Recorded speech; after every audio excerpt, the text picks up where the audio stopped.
Olha aí, a prisão do ex-assessor de Flávio Bolsonaro, Fabrício Queiroz, gerou debates, inclusive no meio jurídico. Nós vamos promover agora um debate entre dois advogados de opiniões distintas sobre a condução, então, desta questão. Conrado Gontijo entende que a prisão se deu dentro da legalidade e o Daniel Bialski, ele viu abusos nesta operação. Então, por isso, queria dividir a tela aqui com os dois, agradecendo muito a gentileza. Primeiro, quero cumprimentar o Conrado. Muito obrigado por nos atender aqui na Jovem Pan. Boa noite, Afonso. É um prazer enorme falar a você, aos seus ouvintes, e com o Daniel, que é um grande advogado, a quem eu muito admiro. Muito obrigado, Conrado. Daniel, também uma boa noite para você. Obrigado por aceitar o convite.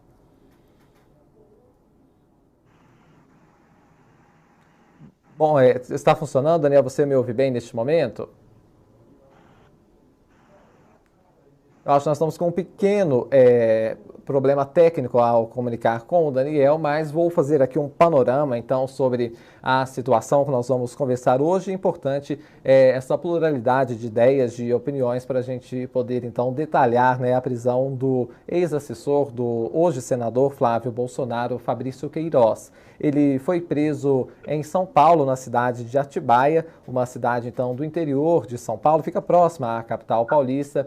E ali, então, ele foi encontrado, né, por volta das 6 horas da manhã, e aí foi encaminhada a prisão dele, no caso, né, que se apura a rachadinha no gabinete do então deputado estadual Flávio Bolsonaro. Aí o Fabrício Queiroz, ele, inclusive nós acompanhamos imagens neste momento, justamente da hora, né, que os policiais chegam para a detenção, então, de Fabrício Queiroz. Essas imagens divulgadas pela própria polícia. Você vê aí a residência, vê esse imóvel, né, onde os policiais, inclusive, estão fazendo buscas, uma caixa, por exemplo, agora neste momento, ó, o policial está vasculhando, identificando o que teria ali. Então, essas imagens que foram divulgadas pela própria polícia mostram este imóvel do advogado Frederic Yassef, que defende a família do presidente Jair Bolsonaro, durante, então, a detenção de Fabrício Queiroz. Esse é o assunto, né, do nosso debate,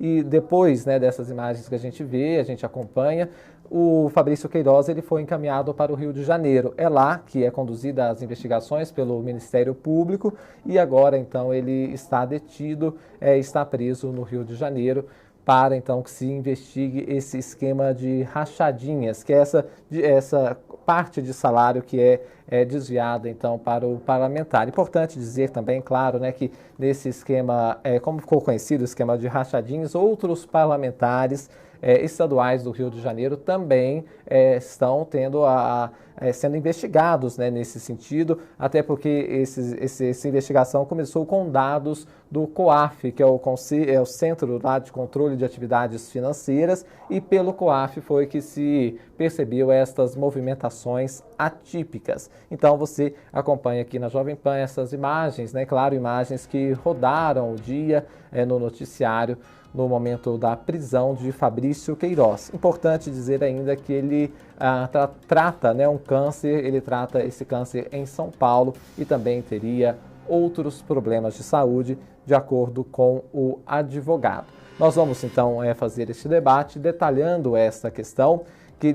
Queria, antes, a gente está fazendo o contato com o Dr. Daniel Bialski, a gente teve um pequeno problema no som, nós até acompanhamos ele por imagens aqui, mas ele, na hora de cumprimentar a quem nos acompanha, teve uma pequena instabilidade, então, no sinal. É isso que a gente está corrigindo, mas vai ser questão de instantes. Enquanto isso, tem um chamado da repórter Beatriz Manfredini, que tem mais atualizações também sobre a questão da saúde, né? Então vamos acompanhar a reportagem de Beatriz Manfredini. Em meio às medidas de flexibilização, o estado de São Paulo registrou um novo recorde de mortes por coronavírus nesta quarta-feira. Foram 389 óbitos nas últimas 24 horas, para um total de 11.521. O número de novos casos, no entanto, ficou abaixo do esperado. Foram 1.232 novas confirmações, chegando a mais de 191 mil ao todo. O secretário estadual da Saúde, José Henrique Germann, diz que os números estão dentro do esperado pelo governo. No caso de óbitos, não. Ele vem por outro sistema e o número aqui está de acordo. E tivemos dentro daquilo que nós esperamos do ponto de vista dos números. A secretária de Desenvolvimento Econômico disse que a previsão é de que o Estado registre de 15 a 18 mil mortes no total até o fim deste mês. Em relação ao número de casos, Patrícia Ellen ressaltou que o valor atual está acima das projeções, mas atribui a diferença ao aumento na testagem da população. Mas a boa notícia é que a nossa taxa de letalidade está caminhando para uma estabilização, porque o nosso número de óbitos está aqui no intervalo inferior das nossas projeções, que já foram revisadas para baixo. No cenário de óbitos, a gente está no limite inferior, no de casos, a gente está no limite superior, um pouco acima até, pela iniciativa de testagem e, em especial, com testes sorológicos. No início da semana, o governo anunciou que pela primeira vez houve um número menor de novas mortes semanais por coronavírus em comparação com a semana anterior. A diferença, no entanto, foi de apenas 3 óbitos. Obrigado, Beatriz, pelas informações e pelos detalhamentos. Olha, eu quero fazer também um convite para você que nos acompanha. Você sabe, já conhece, já confia, né, na credibilidade da Jovem Pan. E agora está tudo reunido em um só lugar para você. É o Panflix, que chegou para facilitar a sua vida. Você ainda não baixou o Panflix? Então é muito fácil. Você vai entrar na loja de aplicativos do seu celular, que é a App Store ou Google Play, e lá você vai digitar Panflix, e ao encontrar então o Panflix, você vai precisar fazer um rápido cadastro. Neste cadastro, então, você vai baixar o Panflix para acompanhar a Jovem Pan também em imagens na internet. Você sabe, Jovem Pan é a rádio que virou TV, então você também acompanha toda a nossa programação e na hora que quiser, né? Só acessar o Panflix, está tudo lá disponível, então, na palma da sua mão. E agora sim, nós retomamos o debate. Queria agradecer inicialmente os nossos convidados pela paciência, esse pequeno problema. A gente está fazendo conexão pela internet, por isso tem essas pequenas intermitências. Eu já cumprimentei o Conrado Gontijo, agora queria cumprimentar então o Daniel Bialski. Boa noite, doutor. Muito obrigado por aceitar conversar aqui na Jovem Pan.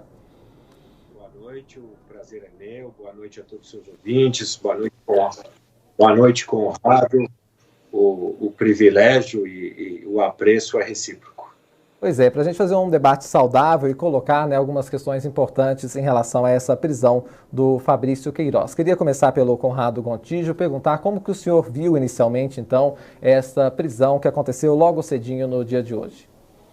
Bom, Afonso, um primeiro tópico que eu acho importante destacar é que, na verdade, assim, eu não tenho uma posição absolutamente firme no sentido de que a prisão seja legal. As prisões preventivas, elas devem ser decretadas em situações extremas, em última hipótese, desde que hajam elementos concretos que indiquem que a pessoa que está sendo investigada representa um perigo para as investigações. Esse perigo pode se manifestar de diversas formas. Se houver algum tipo de identificação de que a pessoa pretende fugir, se houver algum tipo de identificação de que a pessoa tem atuado para coagir testemunhas, fazer ajustes de versões para serem apresentadas à Polícia Federal. Essas são algumas das hipóteses nas quais se admite na legislação penal, processual penal brasileira, a prisão preventiva. Pelo que foi divulgado na imprensa até o momento, e eu não tive acesso à íntegra da decisão, por meio da qual foi decretada a prisão preventiva do senhor Fabrício Queiroz, algumas dessas hipóteses podem estar presentes. Então, na verdade, a minha perspectiva é a seguinte: a prisão preventiva sempre é a última hipótese, sempre deve ser a última hipótese. Agora, o que se noticia até o momento é que esses elementos específicos que justificam a prisão preventiva poderiam estar presentes no caso concreto e, se essa for a realidade, me parece que a prisão preventiva pode ser uma medida cabível, uma medida aplicada. Agora, todas essas questões, e você mencionou, por exemplo, a circunstância de o senhor Fabrício estar submetido a um tratamento de saúde, por exemplo, são questões que precisam ser avaliadas com maior profundidade para que se afira se a decisão da prisão preventiva deve ou não ser mantida. A priori, o que eu tenho a dizer é o seguinte: perturbar a tramitação de procedimentos investigatórios, buscar construir narrativas com outros investigados, são fatos que, hipoteticamente, podem justificar a prisão preventiva, e o que se noticiou foi que isso pode ter acontecido nesse caso. Então, se isso se confirma, me parece que a prisão apresenta um primeiro requisito de legalidade. Agora, tudo isso efetivamente precisa ser analisado com maior profundidade. Só o exame vertical dos autos é que dará todas as respostas para que se compreenda se a prisão deve ser mantida ou não. Não, perfeito. É importante o que o senhor coloca, porque a gente está fazendo essa discussão aqui justamente com os elementos que se tem, né? Das informações que já se tem sobre esse caso, sobre essa prisão. Aí agora eu gostaria de ouvir, então, o doutor Daniel, como que o senhor viu essa prisão de Fabrício Queiroz e o que o senhor acha que pode ter excedido ali? Como muito bem disse o Conrado, a prisão preventiva, qualquer tipo de prisão no Brasil, ela é excepcional. Em ela sendo excepcional, ela tem que ser uma medida extremamente necessária. O que me parece, pelo que foi dito, porque o despacho que decretou essa prisão, ele não foi disponibilizado pela imprensa, não é de conhecimento público para se saber por que o juiz decreta a prisão, mas me parece muito estranho se decretar a prisão depois de vários anos dos fatos, porque os fatos remetem à época que o Flávio Bolsonaro ainda era parlamentar no Rio de Janeiro. Isso me causa uma estranheza, até porque recentemente tivemos uma mudança na legislação processual, o Código de Processo Penal foi modificado no pacote anticrime, modificando e proibindo a decretação de prisão preventiva quando não existe um pressuposto mais do que necessário, que é a contemporaneidade. Como é que se decreta uma prisão passado todo esse tempo? E me parece, com todo respeito aos promotores e ao juiz, porque não foi disponibilizada a decisão, me parece, pelo que foi dito, que essa prisão é uma prisão que aproveita um momento político ruim que envolve a família Bolsonaro e uma perseguição política também. Não vejo necessidade na prisão, ele não estava fugindo, ele não tinha decreto de prisão contra ele para se dizer, como foi dito, que ele estava se evadindo, que ele estava conturbando a apuração da verdade. Ele já tinha sido ouvido, ele tinha advogado, tem advogado constituído no processo, já tinha prestado todos os esclarecimentos, juntado todos os documentos, e não se há notícia, como muito bem disse o Conrado, de algo concreto que ele esteja atrapalhando as investigações, ou ameaçando testemunhas, ou colocando em risco a ordem pública ou a ordem econômica. Inexistindo esses pressupostos e esses requisitos, me parece que essa prisão, que toda prisão, volto a repetir, tem que ser excepcional, me parece que essa prisão ela é desnecessária, ela é excessiva e ela configura constrangimento ilegal. Não estou entrando no mérito aqui se o assessor do Flávio Bolsonaro, ex-assessor do Flávio Bolsonaro, cometeu ou não cometeu aqueles fatos, aqueles ilícitos que se diz que teriam sido cometidos. Não estou discutindo o mérito do processo, eu estou discutindo a questão processual. O que foi colocado, me parece, até diante dessa modificação legislativa e da pacífica jurisprudência do Superior Tribunal de Justiça e do Supremo Tribunal Federal, me parece que essa decisão ela configura um constrangimento ilegal indiscutível. Pois é, os investigadores dizem que havia o temor aí de que houvesse manipulação de provas e também que as investigações fossem atrapalhadas, por isso, então, a prisão de Fabrício Queiroz. Aí eu queria perguntar para o senhor, o doutor Conrado Gontijo, como que o senhor vê essas alegações e também essa questão do temporal, né, disso ter sido colocado nesta conjuntura histórica que vivemos? Sim, o doutor Daniel pontuou isso muito bem. As prisões processuais, as prisões preventivas, elas têm que objetivar a proteção do processo. E elas só podem ser decretadas, e a lei é muito clara nesse sentido, quando existam elementos atuais que demonstrem que o sujeito é um perigo para o regular desenvolvimento do processo. Prisões preventivas decretadas por conta de fatos muito antigos aconteceram a grande quantidade durante a Operação Lava Jato, e os tribunais foram reconhecendo a ilegalidade disso, porque justamente a distância temporal evidencia que não há tanto risco, não há tanta urgência. Então, se os fatos que o Ministério Público indica no pedido de prisão são fatos que remontam ao tempo em que o hoje senador era deputado estadual, efetivamente esse requisito da contemporaneidade mencionado pelo doutor Daniel não existe e a prisão é ilegal. Esse é um primeiro ponto que reputo absolutamente essencial para a aferição da legalidade da prisão. A segunda questão pontuada por você, Afonso, relacionada às alegações do Ministério Público, o que eu espero é que o Ministério Público, se manifestou nesse sentido, o fez com base em elementos concretos. A simples cogitação da fuga, a simples possibilidade remota de que alguém interfira no âmbito da produção das provas ou que vá conversar com outro investigado, não é suficiente para que se decrete a prisão preventiva de alguém.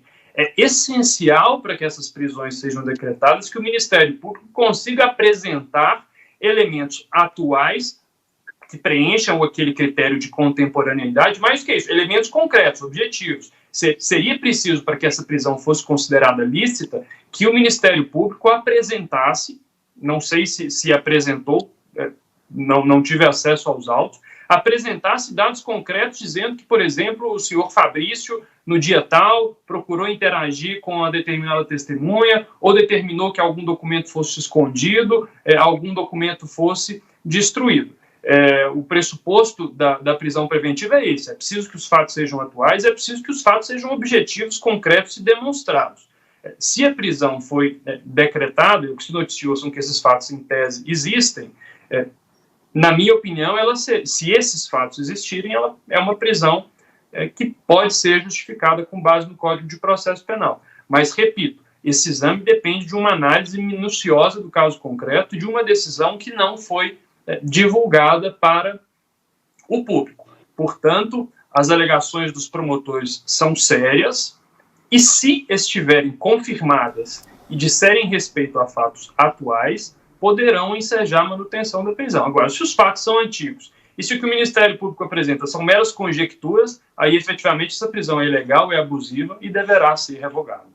Pois é, doutor Daniel, nesse ponto de que poderia ter risco aí a manipular provas e atrapalhar as investigações, como que o senhor vê, e também, claro, levando em consideração, como o doutor Conrado disse, se isso seria de agora ou de quando essas investigações começaram, né?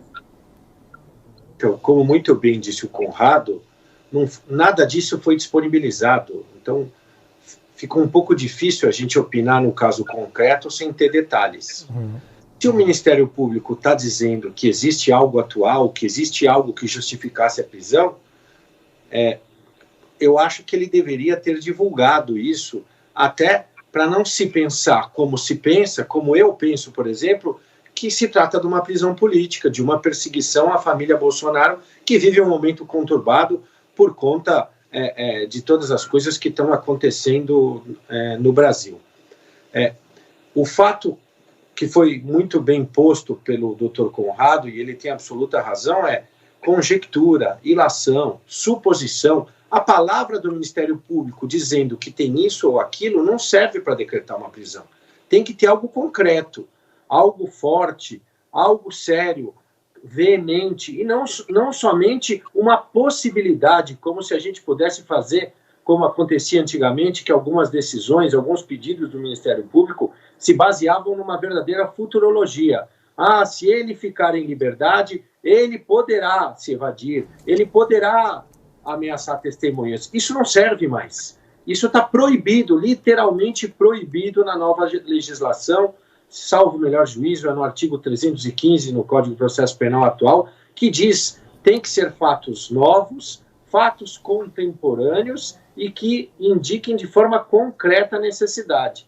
E eu só completo dizendo o seguinte: para se chegar à prisão preventiva, deveria se passar antes por uma análise das outras medidas restritivas. O legislador, quando ele fez várias reformas pontuais no Código de Processo Penal, ele introduziu o artigo 319, que são medidas difusas da prisão, Ou seja, poderia ter sido imposto antes da prisão que ele não pudesse viajar, que ele declinasse aonde ele está morando, o que ele está fazendo, se ele está trabalhando, se ele não está trabalhando, proibindo ele de falar com as testemunhas, ou outra medida que o juiz entendesse adequado. O que não pode se fazer é se chegar a uma decisão que vai ao extremo que a legislação permite, que é a restrição da liberdade, que é a prisão preventiva, única então somente com base em achismos. Por isso, eu quero crer que, nesse caso, pelo que foi dito, eu vi algumas manifestações das pessoas envolvidas, não passa de especulação. E em sendo especulação, com todo o respeito, como a liberdade é a regra no Brasil e a prisão é exceção, essa prisão é ilegal, essa prisão configura um constrangimento que deve, e espero que seja revogada pelos tribunais que vierem examinar o tema. Pois é, o presidente Jair Bolsonaro, naquela tradicional live, ele reagiu, né, à prisão de Fabrício Queiroz, dizendo que foi uma prisão espetaculosa. A gente sabe, né, do trabalho da imprensa, que tem essa missão mesmo de cobrir os fatos, mas claro que isso também acaba ganhando publicidade por causa de ser realmente um caso notório. Aí eu queria perguntar para o doutor Conrado como que ele vê essa fala do presidente Jair Bolsonaro, desta prisão espetaculosa, se quando vai se fazer uma prisão desse tipo, é importante se pensar aí da forma que que aconteça da forma mais discreta, né? A exposição que tem se dado a esses casos penais, embora a transparência seja um valor essencial de um regime democrático, muitas vezes essa exposição tem sido excessiva e a forma de abordagem que tem sido realizada, em alguns momentos, extrapola os limites que me parece que são adequados, principalmente porque esses casos dizem respeito a questões penais, questões que têm um impacto severo na vida daquelas pessoas que são expostas. Mas esses problemas não são de hoje. Se a gente fizer um retrospecto aí dos últimos 5 anos, 6 anos, desde o começo da Operação Lava Jato, a gente nota que havia um cotidiano de exposição de prisões espetaculosas, e inclusive isso ensejou modificações na legislação penal com a criação da Lei de Abuso de Autoridade. Um dado que me chamou muita atenção nesse evento de hoje foi que o senhor Fabrício Queiroz foi filmado durante a abordagem policial. Há imagens dele sentado, cabisbaixo, numa cadeira no interior da casa onde estava vivendo, e a legislação penal hoje pune essa exposição do preso. Então, me parece que, sim, há determinadas situações que merecem reparo na forma como essas operações são exploradas, são conduzidas. A filmagem e a exposição do investigado, do preso em rede nacional, me parece que é uma questão grave por justamente violar esses comandos do Código Penal que punem essas condutas como abuso de autoridade.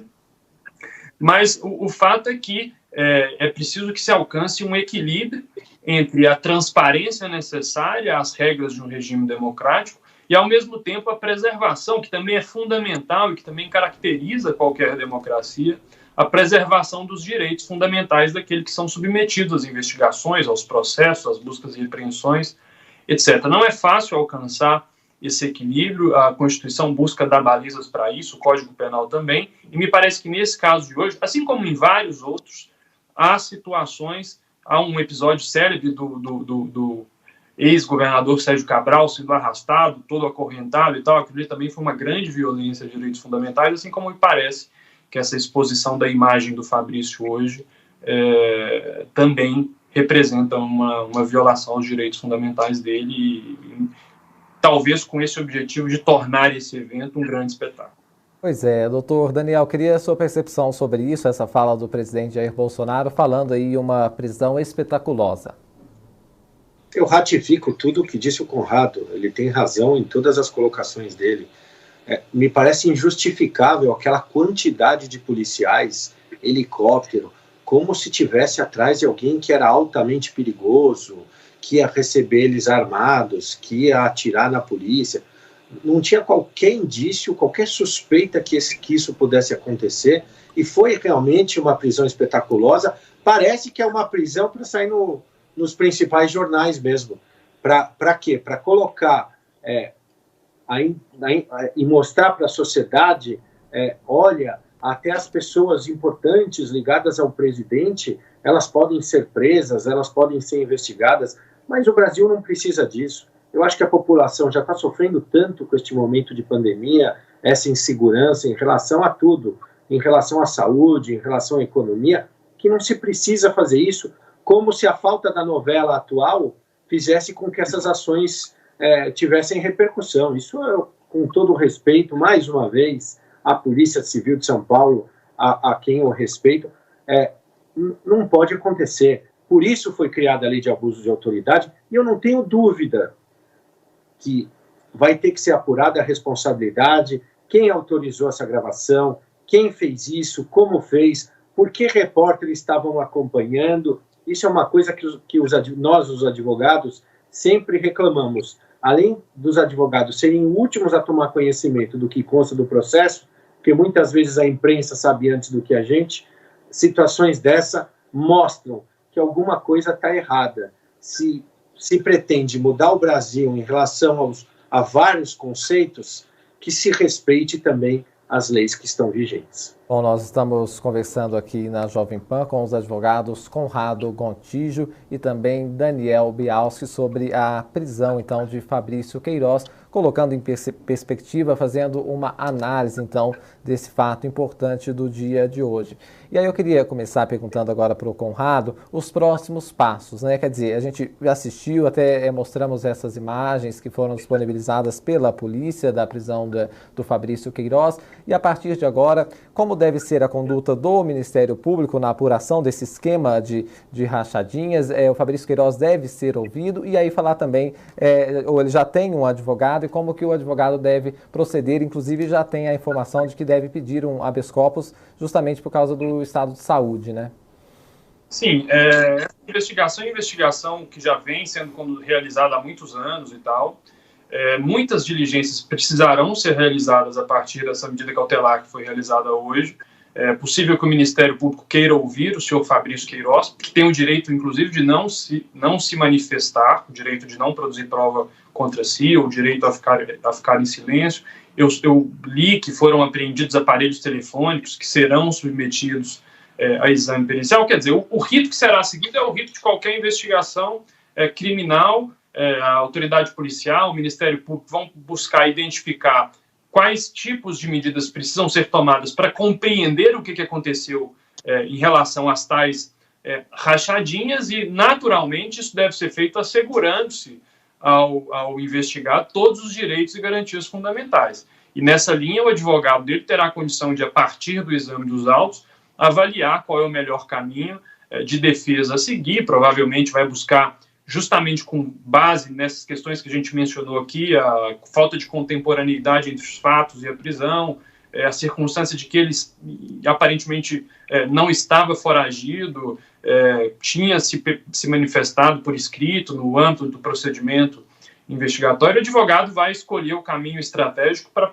discutir a necessidade de preservação dessa prisão ou não, e para discutir o próprio mérito daquilo que está sendo investigado, indicando testemunhas, indicando provas a serem produzidas, coisa que é o padrão de qualquer procedimento de investigação penal. O fato de esse procedimento envolver personagens que têm alguma notoriedade não o transforma em algo que deva fugir da normalidade legal. Então, existe o Código de Processo Penal com as normas que prevêem ali o rito que deve ser seguido, e o rito que deve ser seguido para o desconhecido que pratique um crime mais simples, ou que seja investigado por praticar um crime mais simples, é o rito que deve ser seguido nesses casos de uma maior exposição, de maior complexidade.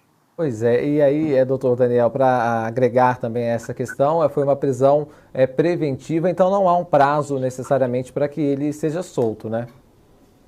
Não há um prazo, mas o Ministério Público, quando se decreta a prisão preventiva, se entende que a investigação está encerrada.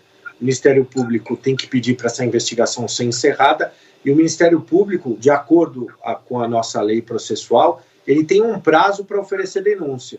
Se ele não oferece essa denúncia nesse prazo, que tem que ser um prazo célere, para que se comece um processo, o advogado, a partir disso, pode buscar não somente contestar a prisão, porque entende que ela é desnecessária, mas fundamentada, mas contestar a prisão também porque se excedeu o prazo para o oferecimento da denúncia. Então, todos esses preceitos têm que ser observados, como mais uma vez, muito bem disse o Conrado, não é o fato de ter pessoas de notoriedade que modifica o rito é conhecido dos advogados, dos promotores, dos juízes, dos desembargadores que lidam com isso, e ele tem que ser seguido dando possibilidade ao Ministério Público, que tem o dever e o ônus de provar o que ele está alegando, e o advogado exercer na sua plenitude a defesa, contraditando tudo que está sendo alegado contra o seu cliente para tentar provar a inocência dele. E no caso da esposa de Fabrício Queiroz, que também há um mandado de prisão e neste momento ela é considerada foragida. Como é que fica, então, para nesse caso específico, doutor Conrado? Então, a análise dessas questões depende muito daquilo que constar dos autos da investigação. Ela até então não vinha sendo mencionada como alguém que tivesse relação com esses fatos, pelo menos eu não me recordo de ter lido nada nesse sentido, e agora o nome dela surge já com uma medida de natureza cautelar muito violenta, que é a prisão preventiva. Justamente, avaliar se essa medida é razoável para o contexto do caso depende de uma avaliação pormenorizada daquilo que consta dos autos. E essa análise a gente ainda não tem condição de fazer.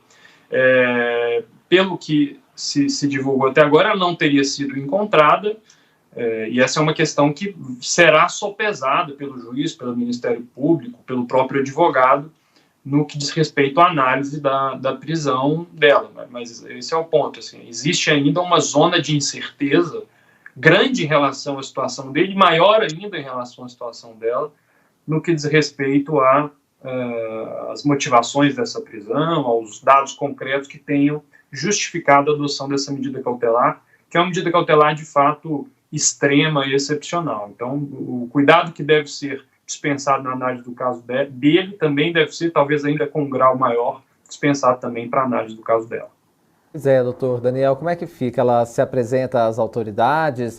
Foi feito esse pedido de prisão? Que, como os senhores disseram, é uma questão mais, um caso mais grave, né? Um último recurso, mas ela agora deve se apresentar, então, às autoridades, né? Ela não tem obrigação de se apresentar às autoridades. O Brasil, ele recepcionou a Declaração Americana e a Declaração Universal dos Direitos Humanos, e ali está dito que ninguém é obrigado a se submeter a uma decisão que considera ilegal. Então, como a prisão dela, me parece, e o advogado que está contratado vai analisar isso com mais cuidado, que ele entenda que é uma prisão ilegal, ele pode, antes de pretender apresentá-la, recorrer ao tribunal pedindo para que ocorra esse julgamento e essa análise, se a prisão tem fundamentação, se a prisão tem necessidade, se existem indícios dela ter praticado algum crime, porque até então nunca tinha surgido que ela colaborou, que ela ajudou, que ela praticou algum ato criminoso, e precisamos lembrar que o fato dela ser esposa, única então somente, não a torna nem coautora, nem partícipe de qualquer crime. O fato dela morar com o Queiroz, dela ser casada com o Queiroz, também não, porque tem uma figura que chama quiescência passiva. O que é quiescência passiva? A esposa, dentro da conjuntura do casamento, ela não tem obrigação nenhuma de avaliar, de classificar e de censurar as atitudes do marido. E esses critérios, essa avaliação dela, essas atitudes dela, de modo algum, podem ser consideradas como uma forma de cooperação ou de colaboração criminosa, e também no caso dela. Ainda mais, me parece que a prisão é extremamente desnecessária, porque as outras medidas diferentes da prisão poderiam ter sido aplicadas antes de se chegar à medida mais gravosa, à medida mais excepcional, que todos os advogados gostam de dizer, a medida mais odiosa. Me parece que uma prisão dessa natureza é extremamente excessiva e poderia ter sido adotada uma medida menos agressiva, como foi dito pelo Dr. Conrado. Pois é, essa conversa foi muito importante para que a gente consiga dimensionar, né, essa prisão e trazer aí várias nuances dessa história. Foi foi muito importante. Então, eu queria agradecer o Dr. Daniel Bialski, que gentilmente falou aqui com a gente na Jovem Pan. Uma boa noite para o senhor. A gente, claro, se encontra numa próxima oportunidade. Boa noite a todos, boa noite, Conrado, boa noite a todos os teus espectadores e parabéns.